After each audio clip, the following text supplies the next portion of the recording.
Captain Elias Varn had always been a man of extremes. From the moment he had joined the Earth Space Exploration Corps, he sought challenges that others avoided. When offered the chance to participate in the longest isolation experiment ever attempted, he did not hesitate. A year of complete solitude on an uncharted moon seemed impossible to most. But to Elias, it was the perfect test not just of his body, but of his mind. The moon, officially designated Zion 7, was a barren, rocky world orbiting a distant gas giant. It had no atmosphere suitable for humans and no signs of life, at least none that anyone had seen. A single isolation pod, designed to support one human for 12 months, had been lowered into a secure cavern, protected from cosmic radiation and micrometeorites. Inside the pod, Elias would sleep, eat prepackaged meals, exercise, and monitor his own health. Any contact with the outside world would be minimal and carefully controlled. He stepped into the pod with a mixture of excitement and nerves. The door sealed behind him with a hiss, cutting off the last rays of sunlight and the faint hum of machinery above. The walls glowed faintly with soft panels of light, enough to mimic the cycle of day and night. Elias took a deep breath and spoke aloud, though he knew no one would hear him for months. "Let's see what humans can endure," he said, his voice bouncing softly off the chamber walls. The first weeks were manageable. The isolation was strange, but not unbearable. Elias set routines to keep his mind active. He exercised daily, following a strict regimen that combined strength, flexibility, and endurance. He read old Earth literature he had brought with him and kept a detailed journal of every thought, every dream, and every fleeting emotion. But after a month, the solitude began to gnaw at him. Humans were social creatures, and even the strongest mind could feel the weight of total loneliness. The walls of the pod seemed to close in. Every small noise, a groan of the metal, a sudden flicker of the lights made him start. Even the steady pulse of his own heartbeat felt alien. He began speaking aloud more often, holding imaginary conversations, trying to keep the human part of himself alive. It was during these long nights that Elias first noticed the dreams. They were not like ordinary dreams. They were vivid, intense, and felt almost real. In them, he walked through landscapes unlike anything on Earth. Mountains of crystal shimmered in alien light.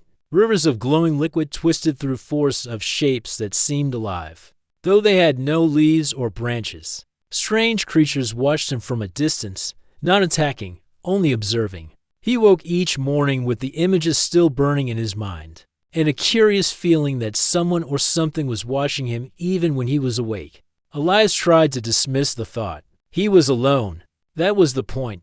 But he could not shake the feeling that Zion 7 was not as empty as everyone assumed. Occasionally, he would notice small signs, a shadow where there should have been none, a subtle shift in the glow of the cavern walls, a whispering hum in the silence. Each time, he reminded himself that his mind was playing tricks. That isolation could warp perception. Months passed. Elias fell into a rhythm. He woke, exercised, studied, documented his thoughts, and tried to sleep. The isolation had changed him. He had learned patience, control, and the power of mental discipline. Yet he also discovered a deep longing for connection. Even the simplest human contact, a voice, a touch, a shared laugh, was impossible to replicate. The loneliness sometimes felt unbearable, yet he endured it, driven by curiosity and the desire to prove himself. One night, after nearly 8 months in isolation, the dreams changed. This time, the landscapes were not only strange, they were familiar. He walked through a great hall filled with beings taller than humans, their forms elegant and shimmering with a faint inner light. In the center floated a figure more magnificent than anything he had ever imagined, the alien queen. She was not frightening, not monstrous, but regal, intelligent, and calm. She raised a hand, and Elias felt a warmth spread through his body, as if the very air around him carried meaning. He woke with a start, sweat on his brow, unsure if the dream was real or simply a product of his imagination. But the sensation lingered. Over the next days, the dreams became more frequent, more vivid. The queen's presence felt almost tangible, as if she were reaching across the vast distance to study him, to test him even in his sleep, despite the fear such thoughts might inspire in others. Elias felt neither terror nor panic. Instead, he felt a strange pull toward understanding. He began to meditate more, to explore not only the limits of his body but of his mind. He questioned the nature of reality, the meaning of isolation, and the possibilities of life beyond Earth. In the solitude of Zion 7, he discovered the vastness of thought, imagination, and perception, and then, one quiet evening, something impossible happened. As Elias sat in meditation, he sensed a presence in the room, not a shadow, not a sound, but a movement of awareness. The air seemed to shift around him, and the pod's lights pulsed in rhythm with his heartbeat. A voice, calm and clear, spoke inside his mind, though no lips moved. "You endure," it said. Elias froze. His mind raced. Was it a hallucination? A side effect of isolation? Yet the voice was not threatening. It carried authority, curiosity, and a strange respect. "I endure," he replied aloud, testing the connection. Yes, the voice responded, filling his consciousness with a sensation of presence larger than anything he had known. "You are observed. You are chosen to understand what others cannot." The words sent a shiver down his spine. Chosen? Observed? By whom? He wanted to speak, to question, but the presence did not allow ordinary conversation. Instead, it left impressions, flashes of understanding, and visions he could not yet grasp. It was as if the alien consciousness were both distant and intimately close. Studying him without intrusion, Elias spent hours in meditation after that, trying to comprehend the experience. He realized that Zion 7 was not simply a testing ground for human endurance, it was a threshold. Somewhere beyond his isolated chamber, something intelligent, ancient, and beyond human comprehension was watching, and it had chosen him for reasons he could not yet understand. The rest of the month passed in a strange combination of wonder and vigilance. Elias trained, documented, and reflected. He no longer feared the isolation, because he sensed a purpose behind it. The moon was no longer merely a barren rock. It was a stage, and he was part of a larger experiment, one that might connect humanity to something far greater. By the time the year was nearly complete, Elias had changed. The loneliness, the discipline, the dreams, and the mysterious presence had forged him into someone different from the man who had entered the pod. He had learned patience, endurance, and the strength of the human mind. Yet he also discovered humility and awareness that humans were small in the universe, but capable of reaching beyond themselves in ways even aliens might find remarkable. And so, as he prepared for what he thought would be a return to Earth, Elias felt a mix of anticipation and trepidation. The isolation had taught him that humans could endure almost anything, but now, something new awaited him, something that promised to test not just his endurance, but the very essence of what it meant to be human. He did not yet know what lay beyond the walls of his pod. He did not yet understand the presence that had chosen him, but he was ready. For the first time in his life, Elias Varn understood that being human was not merely about survival. It was about rising to meet the impossible, about facing the unknown with courage, and about proving, even in solitude, that humans were extraordinary. And in the silent cavern of Zion 7, a subtle pulse of awareness watched him still, waiting for the moment to reveal the next chapter. The silence of Zion 7 had become familiar to Elias, almost comforting. For nearly a year, he had lived in the isolation pod, meditated on the limits of the human mind, and trained himself to endure loneliness. But nothing in that year had prepared him for the moment he awoke. At first, he thought he was dreaming. The pod's walls were gone. In their place stretched a vast chamber, filled with soft, glowing light that seemed to pulse with life. The air was breathable, warm, and strangely fragrant, though he could not recognize the scent. He sat up and looked around, his heart racing. The smooth floor shimmered faintly beneath his feet, reflecting shapes that seemed alive, moving with subtle grace. Then he saw them. Figures taller than any human, slender and elegant, walked through the chamber. Their skin shimmered with a faint inner light, like liquid crystal flowing beneath a translucent surface. They moved without sound, yet their presence carried weight and authority. Elias instinctively straightened, unsure whether to speak or remain still. And then he saw her, the alien queen. She floated above the ground, her form more magnificent than anything he could describe. Her body was tall and graceful, yet every movement radiated power. Her eyes, though unlike human eyes, seemed to look directly into his mind. The pulse of the chamber seemed to respond to her presence, as if the very room acknowledged her command. Elias felt a strange mixture of awe and fear. Every instinct in his body screamed to run or hide, yet he could not move. He was rooted to the spot, unable to look away. The queen extended a slender hand, not in threat, but as an invitation. He realized that she could communicate without words, that her thoughts reached directly into his consciousness. "You have endured," the queen said, her voice both gentle and commanding, filling his mind rather than his ears. "You have proven your strength and patience. Few in the universe could survive what you have endured alone. You are remarkable." Elias struggled to respond, his mind racing to process what was happening. I don't understand," he whispered aloud. "Why am I here? Who are you?" The queen's presence seemed to expand around him, calm yet overwhelming. "I am the ruler of this world, and guardian of knowledge older than your stars. You were chosen because you possess what many others lack: strength, curiosity, and courage, qualities rare even among humans." He took a step forward, his voice steadier now. Chosen for what?"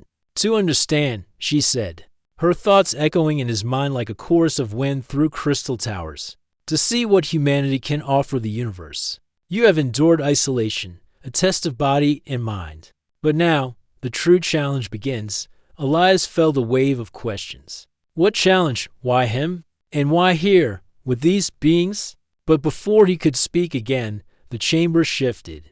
Shapes and lights danced around him, forming pathways and patterns that seemed impossible to comprehend. The floor pulsed beneath his feet, the walls shimmered, and the figures moved in a way that suggested both grace and power far beyond human understanding. "You will not be harmed," the queen reassured him, "but you must learn to see beyond your senses, to understand the universe as we understand it." Elias swallowed hard. I am ready to try." "Good," she said. "First, you must perceive, not with your eyes, but with your mind. Observe the energy that flows through all things. Life is not only matter, it is connection, thought, and intent." Elias closed his eyes, feeling the pulse of the chamber around him. At first, there was only his heartbeat, the faint hum of the lights, the smoothness of the floor beneath his feet. Then, slowly, almost imperceptibly, he sensed something else. Threads of light flowing through the air, connecting the figures, the walls, even himself. It was like a network of life, energy, and awareness that spanned the chamber. "It is beautiful," he whispered. "I can feel it." "Yes," the queen replied. "And this is only the beginning. We observe countless civilizations. Some thrive, some fall. Few endure. You are the first human to survive complete isolation in a test designed to awaken potential. Few would have the courage or discipline. You have succeeded where many others would fail." Elias tried to absorb the weight of her words. Humans had always looked up to the stars, dreaming of contact, dreaming of greatness. And yet, here he was standing in the presence of a species far beyond human imagination, being told that he had something unique, something valuable. "Why me?" he asked finally. "Why not someone else?" The queen's eyes seemed to pierce his thoughts. "Because you endure, not only with your body, but with your mind and heart. Many possess intelligence. Many possess strength. Few possess the combination of courage, creativity, and compassion that humans have. And that you have demonstrated. You are extraordinary." Elias felt a strange pride, but also humility. He realized that his isolation, the pain, the fear, the loneliness, all of it had led to this moment. And yet, he could not shake a faint feeling of anxiety. What did it mean to be extraordinary? What would be asked of him next? The queen raised her hand again. Suddenly, the chamber transformed. The walls seemed to dissolve into open space, revealing stars and planets beyond imagination. Entire galaxies stretched before him, each a swirl of light and energy. And within that vastness, he saw civilizations, some glowing and vibrant, others dim and quiet. This, the Queen said, is the universe as it truly exists. We watch, guide, and sometimes intervene. But the challenges of life are many. Only those with the courage to face the unknown can thrive. And now, you will face what few humans have ever faced. Elias felt the chamber shift beneath him. Shapes moved, lights shimmered, and suddenly he was no longer in the pod, no longer in the cavern. He stood on a platform that floated above a glowing landscape of impossible shapes and colors. He could see the figures of the alien beings moving below him, their forms interacting in ways that suggested a complex society, orders of thought and purpose beyond human comprehension. You are not alone, the Queen said, but you must learn to act alone, to think beyond fear and instinct. You will be tested. Your strength, courage, and intelligence will be measured not by combat or force, but by understanding, creativity, and moral choice. You are human. That is your greatest advantage. Elias took a deep breath. He had trained himself for endurance, but now he realized that endurance alone would not be enough. The challenge ahead required thought, perception, and perhaps most importantly, heart. He was terrified, and yet, for the first time in his life, he felt truly alive. You will begin. The Queen said, with observation, learn our ways, learn our connections. Then, when the time comes, act. Show what it means to be human in the presence of civilizations older and wiser than your own. Elias nodded, though she could feel his thoughts even without the gesture. He was ready to begin, not knowing what the test would demand, but certain that he would face them with everything he had. Humans had always survived the impossible. Perhaps now, humanity would show the universe what it truly meant to endure. As the glowing chamber shifted again, the alien figures moved to guide him through a world that defied description. Platforms, towers, and flowing rivers of light stretched endlessly. Shapes twisted and turned, suggesting movement and life in ways his mind struggled to comprehend. And above all, the Queen watched not as a ruler, but as a guide, testing the limits of his courage, intelligence, and humanity. For the first time, Elias understood something profound. Humans had a power that even the most advanced alien species might not fully grasp: the power of imagination, creativity, and moral choice. And if he could demonstrate it, perhaps humans could claim a place among the stars. The fear in his chest remained, but now it was accompanied by wonder, curiosity, and a flicker of excitement. He stepped forward, leaving behind the comfort of the familiar, into a world that would test everything he thought he knew about life, intelligence, and himself. And somewhere, in the silent glow of the chamber, the alien Queen's presence pulsed with approval. Elias Varn moved carefully across the glowing platforms, every step filling him with awe and caution. The world around him was like nothing he had ever seen. Rivers of liquid light flowed beside crystalline towers, and the alien figures moved with a grace that seemed almost unreal. But he had no time to simply marvel. The alien Queen had made it clear he would be tested. Observation is not enough. Her voice filled his mind, calm and commanding. You must act, think, and choose. You must show what humans are capable of. Elias felt a mixture of excitement and fear. He had survived a year in complete isolation, endured mental strain that would have broken most people, and now he faced something even more daunting. The test was not physical, not about strength or combat. It was about ingenuity, understanding, and morality, qualities that humans often struggle to balance. The first task appeared almost immediately. A large alien device floated before him, hovering above the glowing platform. It was a complex structure of shifting shapes, spinning panels, and glowing circuits, entirely unlike any machine he had ever encountered. He instinctively reached out, trying to touch it, and felt a small shock run through his hand, not harmful, but enough to make him flinch. Analyze it, the Queen instructed. Understand it, adapt. Elias stepped back and examined the device. It was clearly functional, but its purpose was not obvious. Patterns of light pulsed in ways that suggested information was being transmitted. But how to read it? He touched one of the spinning panels lightly, and the machine responded, shifting and pulsing. Faster. Hours passed, or maybe minutes. It was impossible to measure time in this world.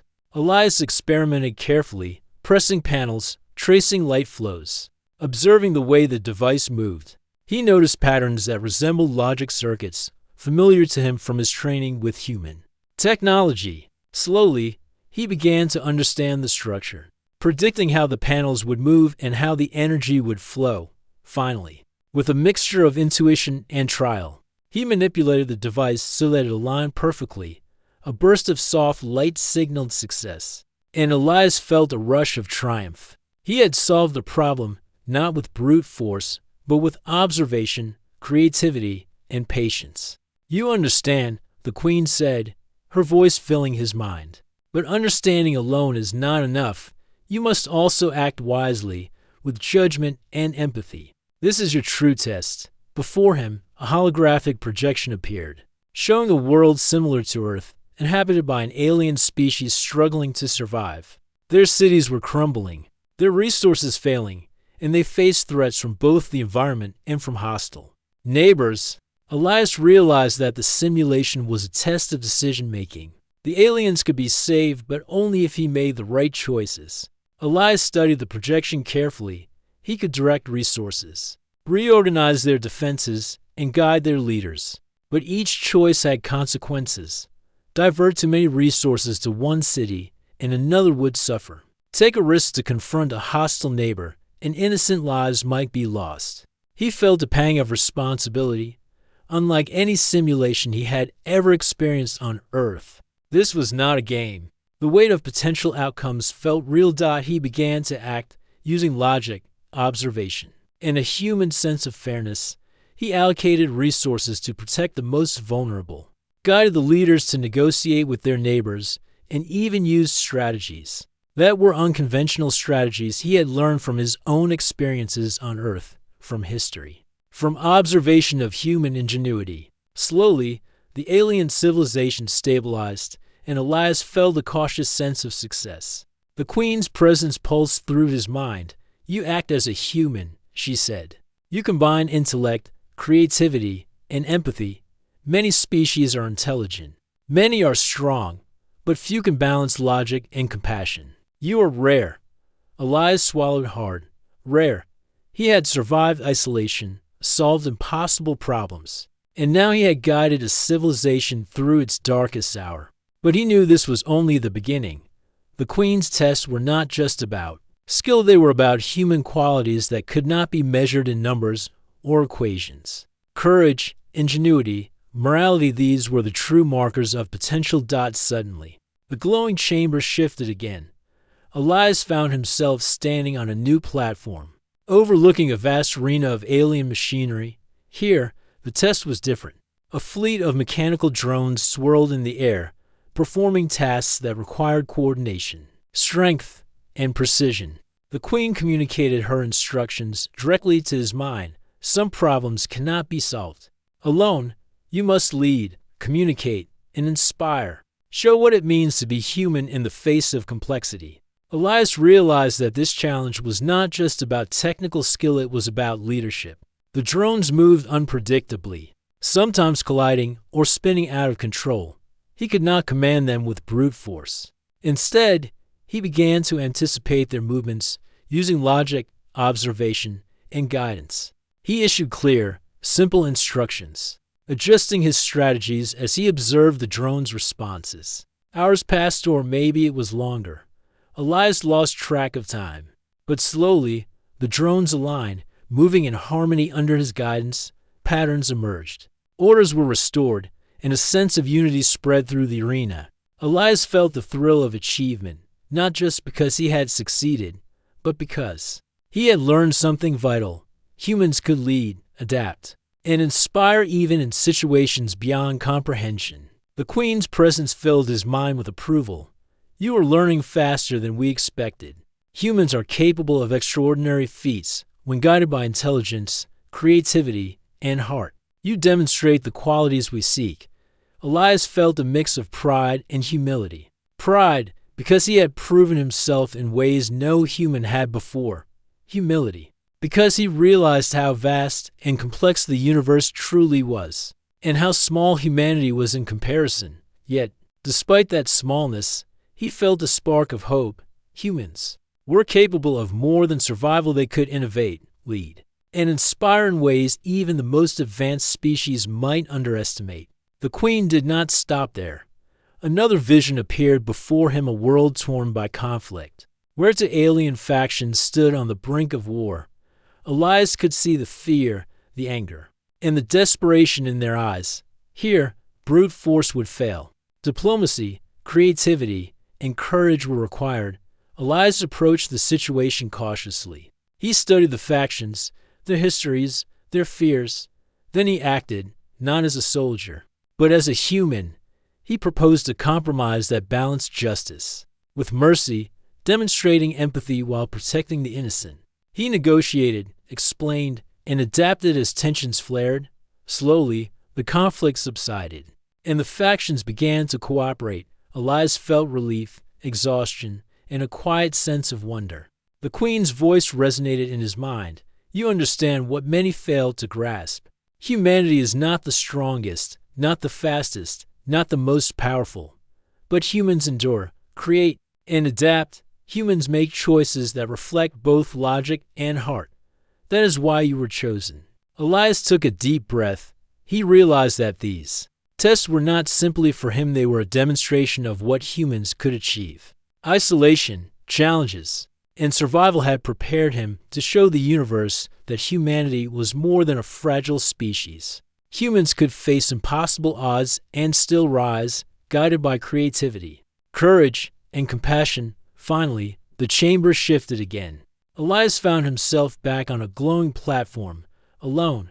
The alien figures had withdrawn, leaving only the Queen, who floated above him with serene authority.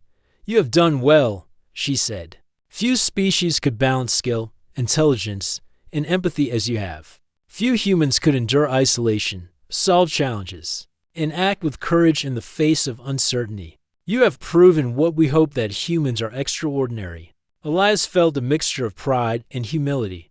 He had been tested in ways no human had ever been tested. He had faced challenges that required intellect, courage, empathy, and creativity. And he had succeeded, not because he was perfect, but because he had remained human, thoughtful, curious, and determined. The Queen extended her hand. Now, you must prepare for the next phase. You are not finished, Elias Farn. The universe is vast, and your journey has only begun. But know this, humans are capable of greatness beyond what even we imagined. You are the first of your kind to show it. Elias nodded, his heart racing. The tests had been terrifying, exhausting, and exhilarating. But he understood now what the Queen meant. Being human was more than endurance or intelligence. It was creativity, courage, and moral strength, the ability to rise to challenges that seemed impossible and to act with both thought and heart. As he gazed across the glowing landscape, Elias felt a spark of excitement.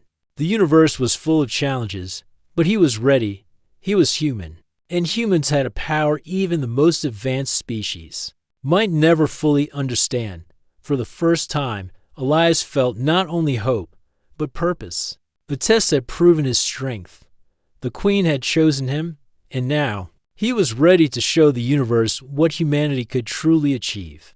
Elias Farn had proven himself through observation, challenges, and tests that measured his intelligence, courage, and moral strength. Yet the alien Queen had made it clear the greatest trial was still ahead.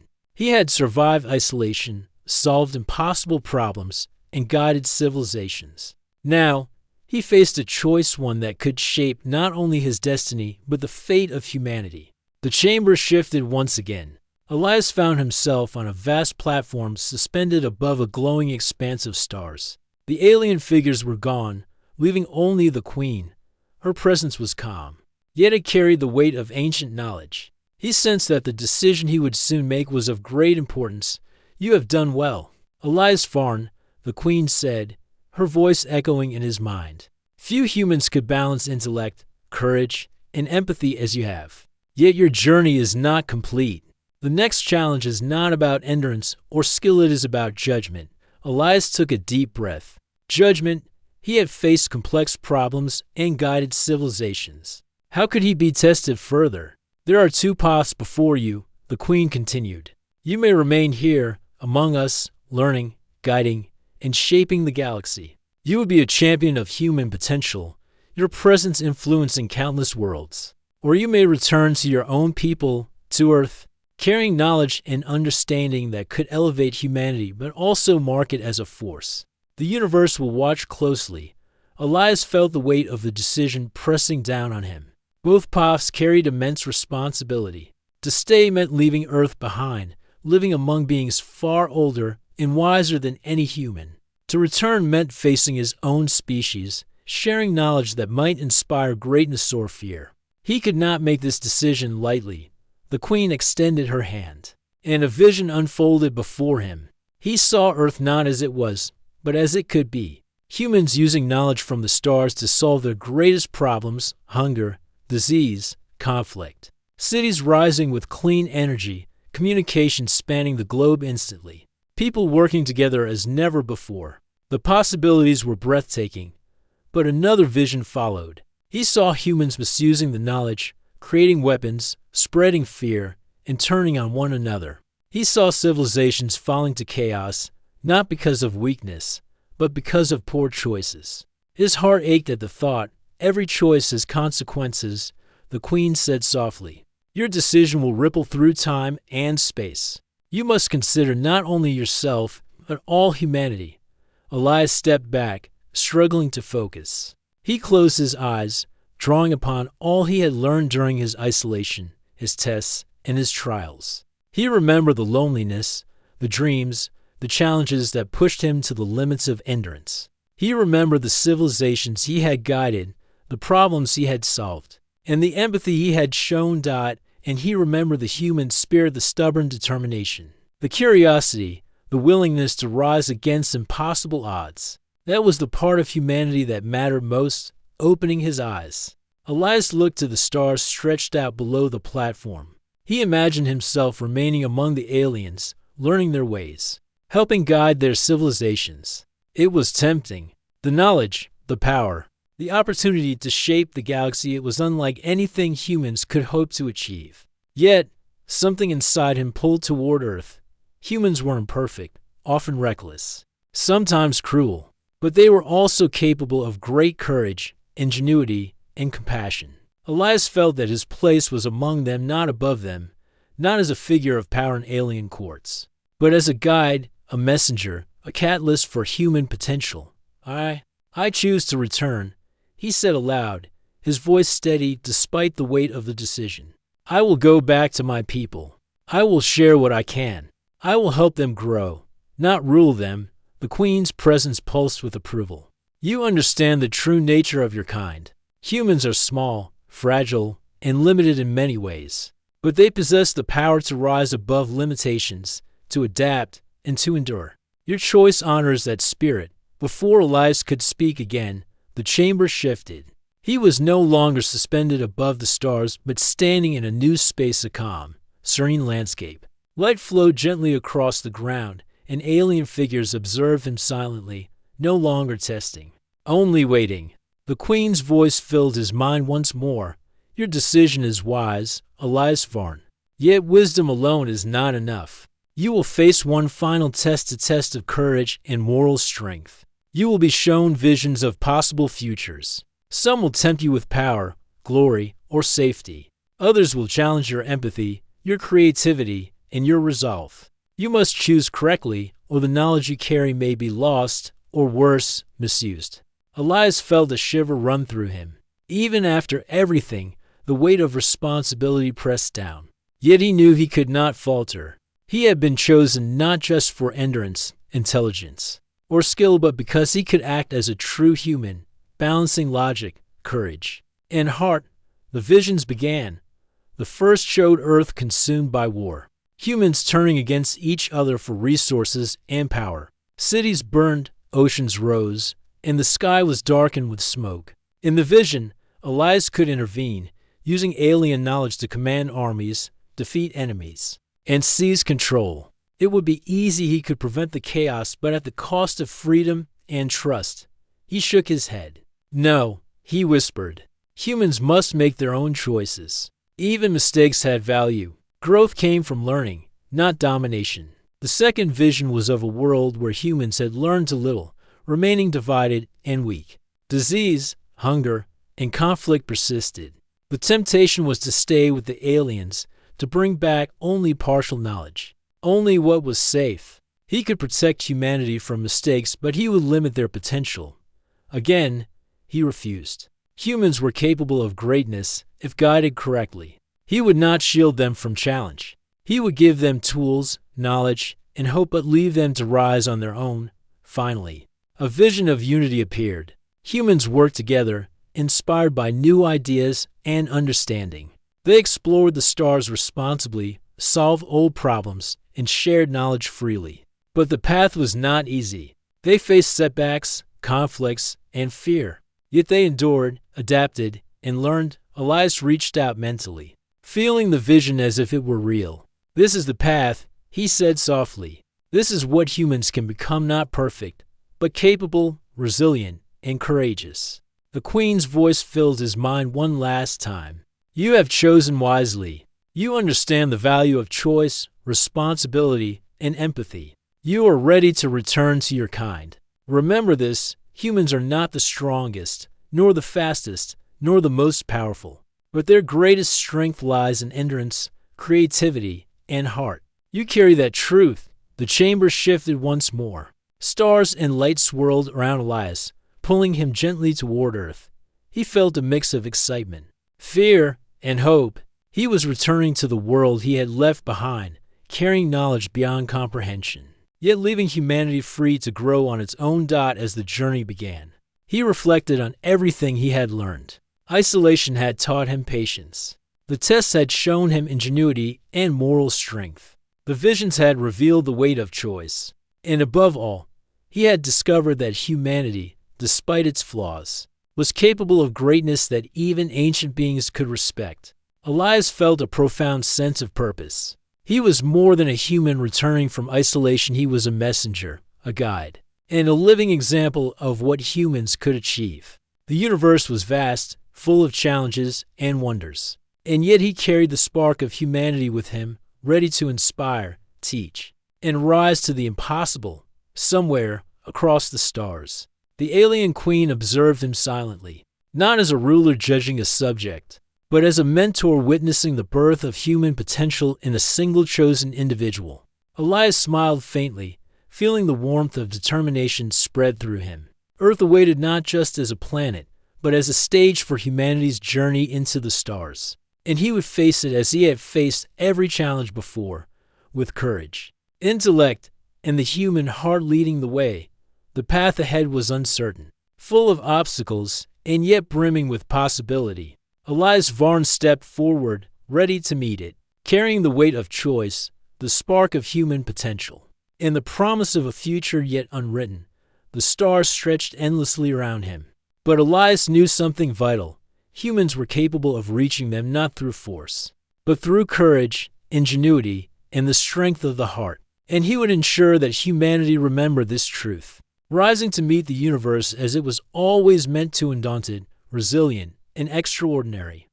Elias Varn felt the stars swirl around him as the alien queen's chamber faded into the distance. The journey back to Earth was not merely physical, it was a journey of understanding, of carrying the weight of knowledge, and of holding the spark of human potential. Every pulse of light, every thread of energy that had guided him through the alien world, now seemed to flow through him, connecting him to the universe in a way he had never imagined. He thought of Earth, the blue planet spinning silently in space. He remembered its beauty, its chaos, and its people. Humans were small, fragile, and flawed, but they were capable of extraordinary things. Elias had seen it in his isolation, in the tests, and in the visions the Queen had shown him.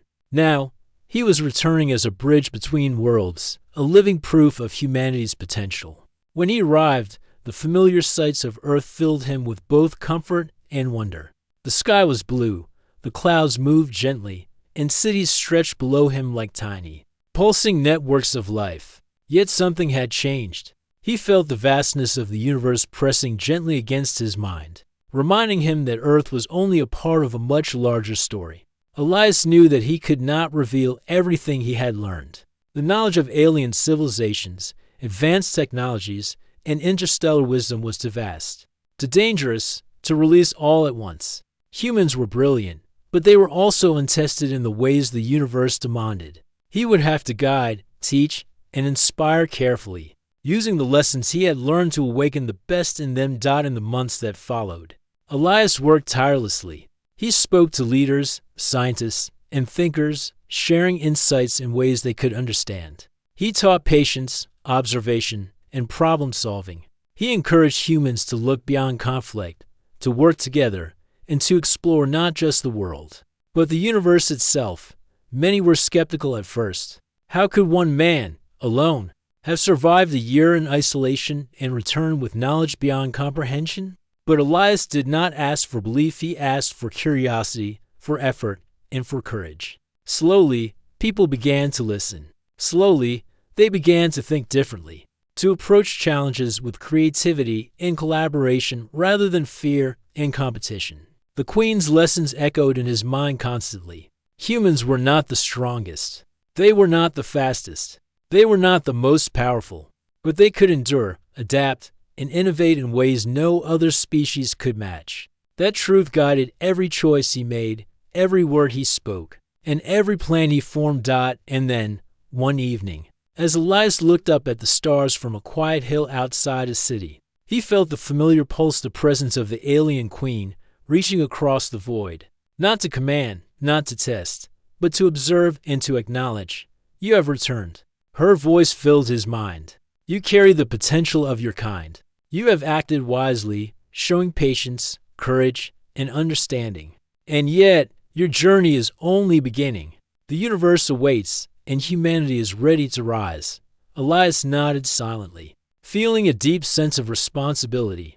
The Queen had chosen him not for glory, not for power, but to demonstrate what humans could achieve. And now, the choice to use that opportunity wisely rested entirely on his shoulders. In the following years, humanity began to change. Conflicts that had seemed permanent were resolved through negotiation and creativity. Scientists and engineers collaborated on ways to explore space responsibly. Children grew up learning to value curiosity, empathy, and courage alongside knowledge.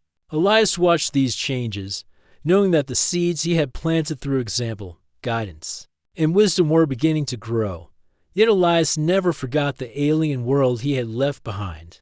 The lessons of Zion 7 stayed with him: patience, observation, and the understanding that intelligence alone was not enough. He shared these lessons subtly, guiding humans to see the connections between life, energy, and knowledge. One day, as he gazed at a young generation of scientists preparing for their first deep space mission, he felt the pulse again. This time, it was closer, warmer, and somehow more intimate. The Queen's presence filled his mind with quiet approval. You have chosen wisely, she said. You have honored your species. You have shown that humanity, though small, is capable of greatness. And you have proven that one individual, guided by courage and heart, can inspire an entire species. Elias smiled, feeling both pride and humility. He knew that humans were far from perfect. There would be setbacks, conflicts, and failures. Yet he also knew that they had a spark that could not be extinguished, a spark of creativity, endurance, and moral courage that could rise to meet any challenge. No matter how impossible, years passed, and humanity began to explore the stars more boldly. Spaceships carried humans beyond their solar system, guided by the principles Elias had shared: observation, creativity, courage, and empathy. Humanity faced new challenges on distant worlds, but each time they stumbled, they rose again.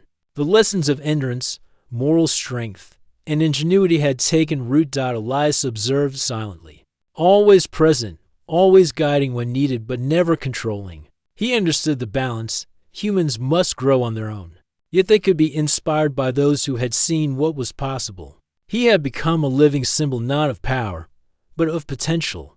One night, he stood on a quiet hill once more, looking up at the stars. The pulse of the alien queen reached him gently, and he felt a connection not just to the aliens, but to all of humanity. The universe was vast, full of challenges, wonders, and possibilities. But humanity had learned, in its own way, to rise to the impossible.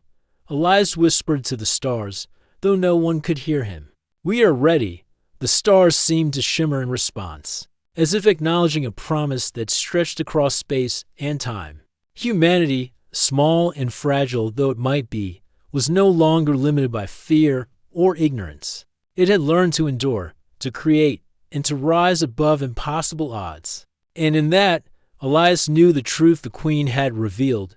Humans were extraordinary, not because they were invincible, but because they dared to be brave, to be clever, and to act with heart. As the years turned into decades, Elias continued his work quietly. He became a mentor, a guide, and a symbol of what humans could achieve. Young scientists, explorers, and thinkers sought his counsel. Inspired by the stories of endurance and the lessons from Zion 7, the knowledge he had gained, carefully shared, became the foundation for humanity's rise among the stars. And still, the pulse of the Queen's presence was there, distant but comforting, reminding him that humanity was not alone in the universe, and that the future was full of possibilities beyond imagination. Elias understood now that being chosen was not about personal glory or power. It was about responsibility, about guiding, inspiring, and nurturing the potential within humanity. One man could not change everything, but he could spark a movement, plant ideas, and inspire courage. That was enough. That was everything.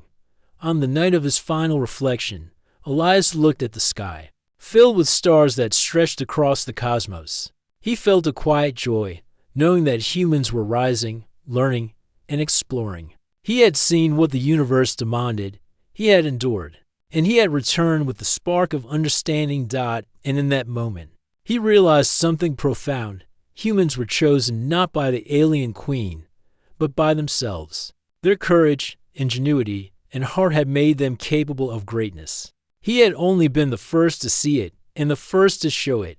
The stars above seemed to shine brighter, as if affirming the promise. Humanity was no longer a small, fragile species on a single planet. It was a force capable of endurance, creativity, and moral courage. It was ready to rise. Elias Varn smiled faintly, feeling both peace and determination. He had been chosen, yes, but the real choice now belonged to humanity. And he had faith that, when the time came, humans would rise to meet the universe, as they were always meant to. And so, under the endless sky, among the twinkling stars and the quiet hum of earth below, Elias stood a witness, a guide, and a reminder of what humans could achieve. He had endured isolation, faced impossible challenges, and returned to inspire. He had been chosen by the alien queen, but in truth, he had always been human, and that was enough to change the stars.